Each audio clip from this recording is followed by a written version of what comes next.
Greetings, this is another reader. Welcome back to my channel. One fact about me I haven't mentioned on this channel: I have a degree in international relations. I was a very good student, but I didn't dive deep into material until I saw my groupmates carrying around the books. And then I decided that I needed to get them too, to improve myself. Fortunately, I couldn't find most books from the video for a long time, and when I finally did, my studies were coming to end. And when university ended, I decided that I needed a rest, and there were other books I was interested in, so I quit reading these.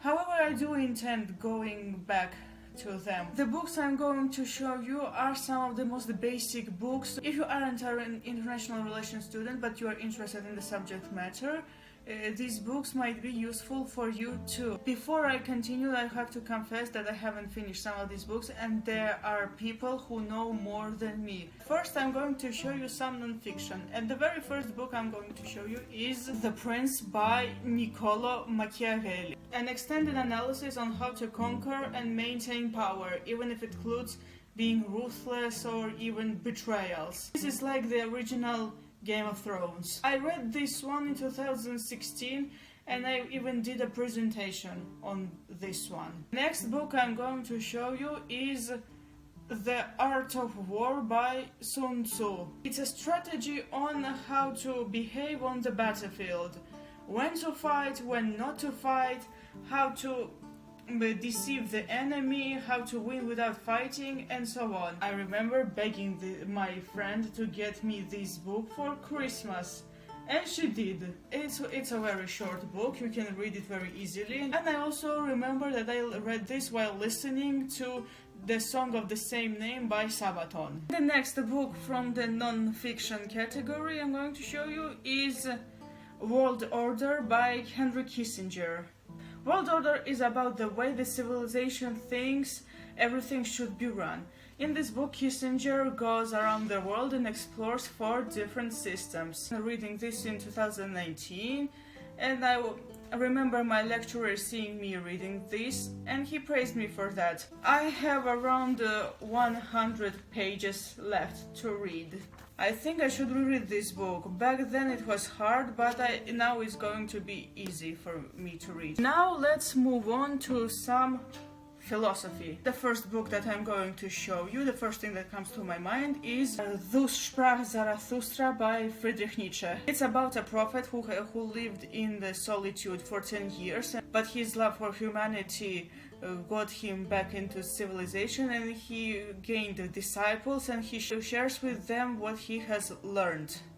According to Nietzsche, the human being is a bridge between animal and Übermensch, like an overman. I read this one, but I don't remember that much. I remember that back in the day it was a very complex book for me to read, but a few days ago I opened it, and then I saw that it wasn't that hard for me anymore. I will reread this one again. Third book I'm going to show you is A Critique of Pure Reason by Immanuel Kant. A book about space, time, logic, and human mind in general. I am reading this very slowly. You can see the bookmark over here. Sometimes I open this and go read a few pages. The only thing that makes me sad is that I got it quite late. I got it only a year ago, when I should have got it around 2015, when I still had this I had to study this for university. Next I'm going to show you two books at once. Both are by Aristotle. This one is Nicomachean Ethics, and this one is Metaphysics. In Ethics, Aristotle says that happiness is the goal of life and virtue is the key. In other words, this book is about virtue and vice. Metaphysics, on the other hand, is about knowledge, and it's about the question why. I nearly completed Ethics. I have around probably 200 pages left, and I have yet to read this one. Next book I'm going to show you is Politics by Aristotle. Yes, Aristotle again. Constitution, civil duty, family as the foundation of society. Aristotle invented these terms. It's a book about the ways to govern society, and Aristotle here tries to separate the best ones from the worst ones. I still have the bookmark, the magnetic bookmark here. I will reread this one. The next book I'm going to show you is Republic by Plato. This book is written in a form of dialogue. A few men gather and talk about justice and what's just. Here's the bookmark that I have. I'm reading this slowly. The last book that I'm going to show you is not mandatory. This one is very modern and a very fast read, but I still decided that it was worth reading it anyway. And that's Man for Himself by Erich Fromm. I had a hard time deciding whether I should put it into non-fiction or philosophy section, but eventually I decided to put it into the philosophy section. It's a book about spiritual, mental and emotional needs, ethics and happiness in the modern world. I read this one in 2 days and I will read it again. One lecturer at my university told me and my groupmates that we shouldn't dive too deep into philosophy, and I think that's a solid advice, but philosophy is worth reading anyway. And now we have come to fiction. Of course it was going to be in this video, because it wouldn't be complete without fiction, because seeing things through only a serious lens is very tiring, and good fiction can refresh our minds. The very first book that I'm going to show you, of course, it's going to be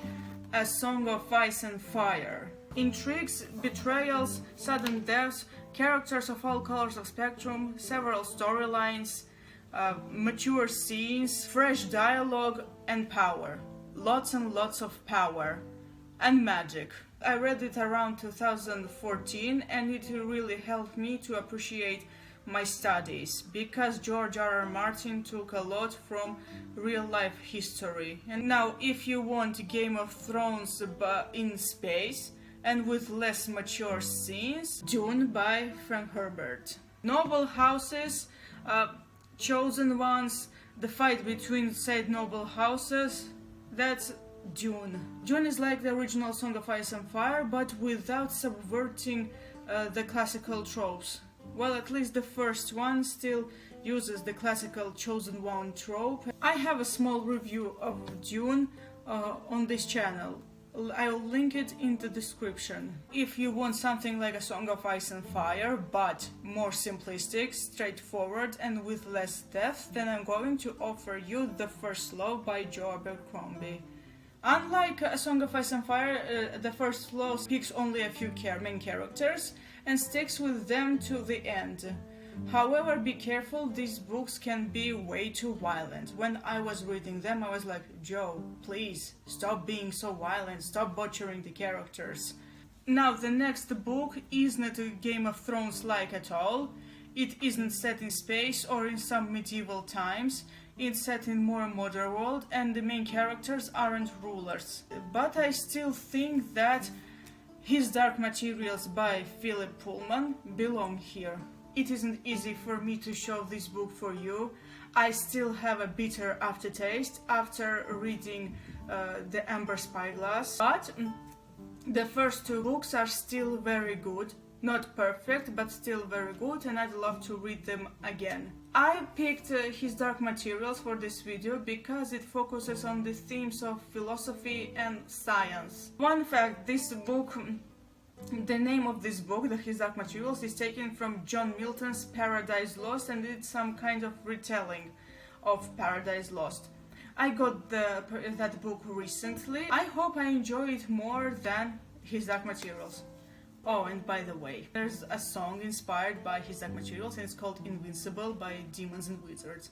I think of His Dark Materials every time I hear this song, and when I pick His Dark Materials I remember this song.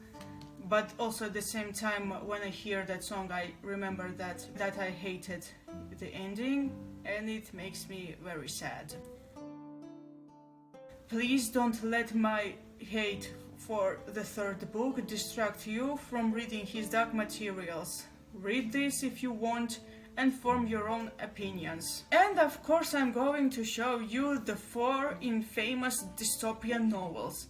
No explanation needed, everybody knows them. 1984 by George Orwell, Fahrenheit 454 by Ray Bradbury, The Handmaid's Tale by Margaret Atwood, and Brave New World by Aldous Huxley. And that's it. These are all the books for international relations students and the people who are interested in the subject matter. Thank you so much for watching. I hope you enjoyed my video. Which books have you read? What books would you recommend? Please like and subscribe and leave a comment down below. And follow me on Instagram and Twitter. See you next time. Goodbye.